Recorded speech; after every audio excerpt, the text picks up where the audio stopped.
Bonjour à tous et bienvenue sur notre chaîne. Aujourd'hui, plongeons dans l'épisode 1089 d'Ici tout commence, diffusé le mardi 14 janvier 2025. Cet épisode riche en tensions et révélations promet de captiver votre attention.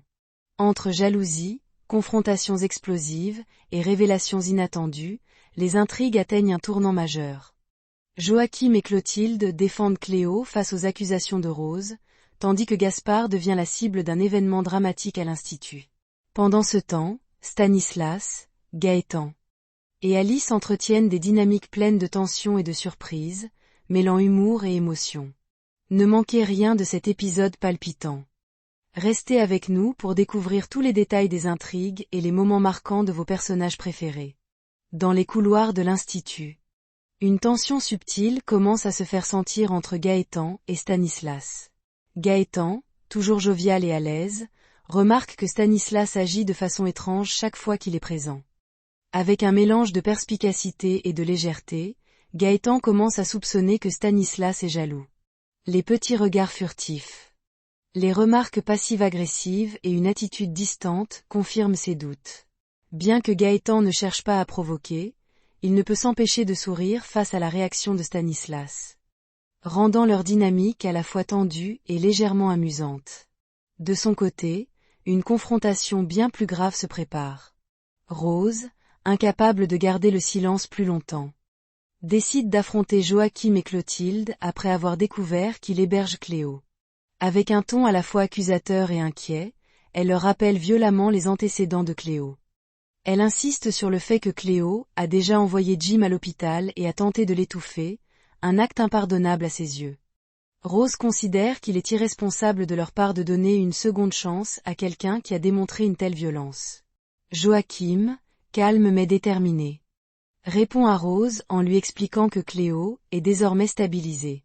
Pour lui, son état actuel prouve qu'elle peut se réintégrer et qu'elle mérite une chance de se reconstruire. Mais Rose reste inflexible. Rongée par sa propre culpabilité et sa loyauté envers Marc, elle annonce qu'elle a pris la décision de dénoncer Cléo aux autorités. « Je ne peux pas faire ça à Marc », affirme-t-elle avec fermeté, rappelant à quel point la situation pourrait blesser son compagnon. Face à cette décision, Clotilde tente de calmer la situation. Elle supplie Rose de reconsidérer, lui rappelant que Cléo n'a que 22 ans. Pour Clotilde, la jeunesse de Cléo est une raison de lui offrir une chance de rédemption plutôt que de l'enfoncer davantage. Elle explique également que Joachim tient profondément à Cléo, mais pas seulement pour des raisons rationnelles. Il fait un transfert émotionnel par rapport à Martha, sa sœur décédée. Rose, cependant, n'est pas convaincue. Pour elle, Cléo exploite cette fragilité émotionnelle. Elle déclare froidement, « Ce n'est qu'une béquille. Cléo ne ramènera pas Martha ». Ces paroles cinglantes touchent Clotilde, mais elles renforcent également sa détermination. Elle affirme qu'elle soutiendra Joachim coûte que coûte. Ce qui signifie également qu'elle soutiendra Cléo. Clotilde voit en ce geste un moyen non seulement d'aider Cléo, mais aussi de protéger Joachim de son propre chagrin. Après une confrontation intense, Rose finit par céder aux demandes de Clotilde et Joachim. Elle accepte de ne rien dire à Marc au sujet de Cléo, malgré ses profondes réserves. Cependant, sa décision n'est pas sans condition.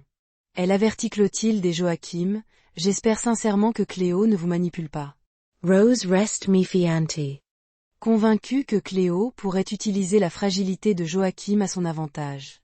Sa décision de garder le silence est donc teintée de doute. Et elle laisse entendre qu'elle n'hésitera pas à agir si la situation dégénère. Pendant ce temps, Stanislas vit une toute autre source de frustration.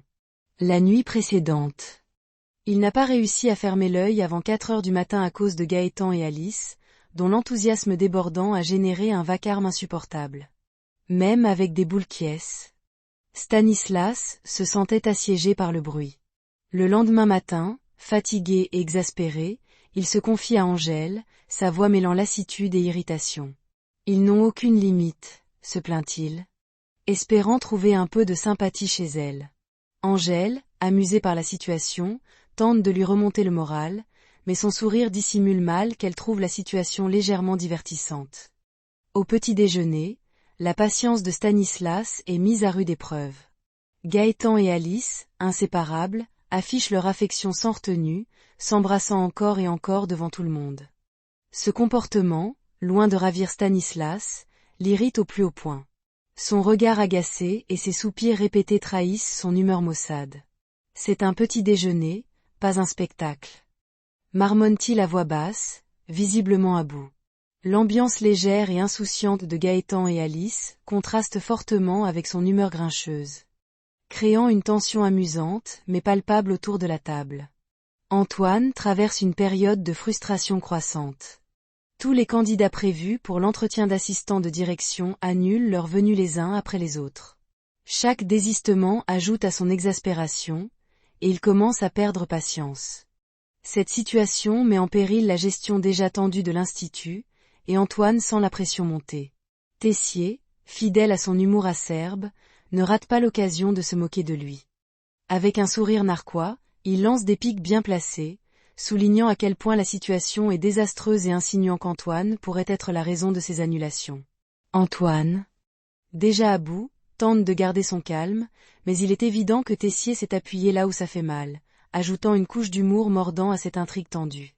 De son côté, Quentin décide d'aller parler à Maya pour clarifier les choses. Il s'excuse sincèrement de lui avoir caché la vérité concernant Léonard et sa bisexualité. Quentin explique qu'il avait peur du jugement et qu'il ne voulait pas que tout le monde soit au courant de son orientation, une partie de lui qu'il trouvait difficile à partager. Maya, bien que blessée par ce manque de transparence, écoute avec attention. Quentin cherche à la rassurer, « Si nous devons nous séparer, tu n'auras pas à choisir entre Léonard et moi. » Cette déclaration, à la fois pleine de maturité et de considération, montre que Quentin est conscient des dilemmes émotionnels auxquels Maya pourrait faire face. Leur conversation, bien que délicate, ouvre la porte à une meilleure compréhension entre eux. Dans la colloque, Stanislas partage son mécontentement avec Hortense. Il trouve Gaëtan bien trop collant, incapable de respecter les limites ou de se faire discret.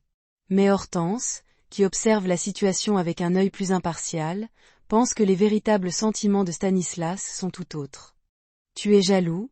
lui lance-t-elle avec un sourire en coin. Elle ajoute qu'elle a accepté de vivre dans cette coloc pour être avec une amie. Pas pour cohabiter avec un couple affichant sa romance à longueur de journée. Sun ton est léger, mais ses mots revelant en vérité que pise sur l'atmosphère de la maison. Hortense va même plus loin en suggérant que Stanislas aurait voulu qu'Alice soit uniquement à lui, une remarque qui le pique au vif. Stanislas, visiblement agace, répond qu'il ne comprend pas ce qu'Alice trouve à Gaëtan. Il laisse transparaître une certaine amertume, mélange de frustration et de déception. Ces tensions croissantes dans la colloque montrent à quel point les dynamiques de groupe peuvent être compliquées. Surtout lorsque des sentiments non avoués et des jalousies viennent brouiller les cartes. Zoé et Lionel continuent leur stratégie pour saboter les entretiens d'embauche des candidats au poste d'assistant de direction, usant de divers subterfuges. Ils déjouent les plans de chaque candidat avant qu'ils n'atteignent le bureau d'Antoine. Leur objectif reste clair. Empêcher qu'un nouvel assistant soit embauché et protéger leur logement de fonction. Cependant, leur plan prend un tournant inattendu lorsqu'ils se font surprendre par Solal. Ce dernier, toujours raisonnable, comprend rapidement leurs intentions et leur reproche leur manque de transparence. Avec calme, il parvient à les convaincre qu'ils doivent aller voir Antoine Myriel pour expliquer la situation et assumer leurs actes. Leur hésitation est palpable, mais face à la logique implacable de Solal, ils finissent par céder, bien que réticents. Dans un autre registre, Joachim, reconnaissant, remercie Clotilde d'avoir réussi à faire changer d'avis Rose. Grâce à elle, Rose a finalement décidé de ne pas dénoncer Cléo, évitant ainsi une crise majeure. Touchée par ce soutien, Cléo décide de prendre l'initiative pour se faire pardonner de tout le trouble qu'elle a causé. Elle propose de cuisiner pour eux, espérant que ce geste simple mais sincère puisse apaiser les tensions et montrer qu'elle est prête à tourner la page. Clotilde, quant à elle, prend conscience que pour que Cléo soit véritablement acceptée, elle doit prouver à tous qu'elle a changé. Trouver un travail devient une priorité, non seulement pour montrer sa bonne volonté, mais aussi pour convaincre les sceptiques qu'elle mérite une seconde chance. Ce défi, bien que difficile, pourrait être une opportunité pour Cléo de reconstruire son image et de s'intégrer à nouveau dans la communauté de l'Institut. Pendant ce temps, Rose décide de mener sa propre enquête pour comprendre qui pourrait en vouloir à Gaspard. Elle interroge Suleiman, cherchant à connaître son opinion sur la situation. Collini, proactive, a même dressé une liste de suspects potentiels. Cependant, Suleiman, en examinant la liste, remarque qu'il manque des noms. Intriguée, Rose suggère timidement Cléo comme une possibilité. Suleiman lui répond de manière directe. Il lui rappelle que Gaspard a lui-même piégé Cléo lors de l'épreuve en salle, une manipulation qui l'a empêché de réintégrer l'Institut. Cette révélation éclaire d'un jour nouveau les tensions entre Cléo et Gaspard, ajoutant une couche de complexité aux soupçons qui entourent l'affaire. Léona, encore profondément affecté par la blessure émotionnelle infligée à Maya, confronte violemment Gaspard. En colère, il l'accuse d'avoir causé du tort à Maya, mettant en lumière les conséquences de ses actions. La tension monte rapidement, et Léonard, à bout, saisit Gaspard par le col dans un geste impulsif. Mais Gaspard, bien que pris au dépourvu, ne se laisse pas intimider. Avec une froide assurance, il menace Léonard, « Si tu continues, je dirai tout haut que Quentin est bi ». Cette déclaration choque Léonard, qui se fige, réalisant l'ampleur du problème.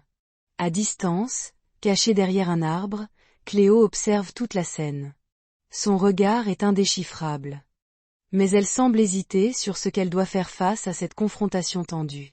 Face à la pression de Solal et leur propre culpabilité, Zoé et Lionel finissent par avouer toute la vérité à Antoine. Ils admettent avoir menti aux candidats pour les dissuader de postuler au poste d'assistant de direction. Leur objectif étant de protéger leur logement de fonction. Antoine, visiblement déçu mais aussi agacé, leur rappelle que leurs craintes étaient infondées. Il n'a jamais été question de vous virer de la loge, leur dit-il avec fermeté, mettant en lumière l'inutilité de leur stratagème. Pour autant, Antoine ne les laisse pas s'en sortir sans conséquence. Il leur impose une sanction originale, partager entre eux les tâches d'assistant de direction jusqu'à ce qu'ils trouvent un remplaçant. Cette punition les oblige à assumer leurs responsabilités, tout en leur montrant la complexité du poste qu'ils ont tenté de protéger à tort. Pendant ce temps, une révélation inattendue se joue entre Alice et Gaëtan. Ce dernier, persuadé que Stanislas est jaloux de lui, se confie à Alice. Mais celle-ci, avec un sourire à la fois amusé et mystérieux, lui annonce que c'est impossible. Elle lui confie qu'elle avait proposé à Stanislas de coucher avec elle, mais qu'il avait refusé. Cette révélation laisse Gaëtan perplexe, remettant en question sa théorie. Alice semble presque amusée par la situation, mais son ton léger cache peut-être une volonté de dissiper les malentendus dans la coloc. Plus tard, à l'Economa, un événement dramatique survient. Alors que Gaspard s'affaire dans l'entrepôt, une étagère lui tombe dessus de manière brutale et inattendue. L'impact est si violent qu'il s'effondre au sol et perd connaissance. La question qui se pose immédiatement est, s'agit-il d'un accident, ou quelqu'un a-t-il délibérément provoqué cet incident? Les tensions qui entourent Gaspard, notamment avec Léonard et d'autres membres de l'Institut, ouvrent la porte à de nombreuses hypothèses. Cléo, qui a observé la confrontation plus tôt, pourrait-elle en savoir plus? Ou s'agit-il d'une toute autre personne, cherchant à régler des comptes? Et voilà, c'est tout pour notre résumé détaillé de l'épisode 1089 d'Ici tout commence. Diffusé le mardi 14 janvier 2025. Entre les tensions grandissantes autour de Cléo, les jalousies à la coloc, et l'incident dramatique impliquant Gaspard. Cet épisode nous a offert un cocktail d'émotions et de suspense. Si vous avez aimé cette vidéo, n'oubliez pas de mettre un like et de vous abonner pour suivre avec nous toutes les intrigues passionnantes de l'Institut. Partagez vos théories en commentaire. Qui est derrière l'incident de l'Economa? Cléo mérite-t-elle une seconde chance? Merci à tous d'avoir regardé, et à très bientôt pour un nouveau décryptage des aventures d'Ici tout commence. Prenez soin de vous, et à la prochaine.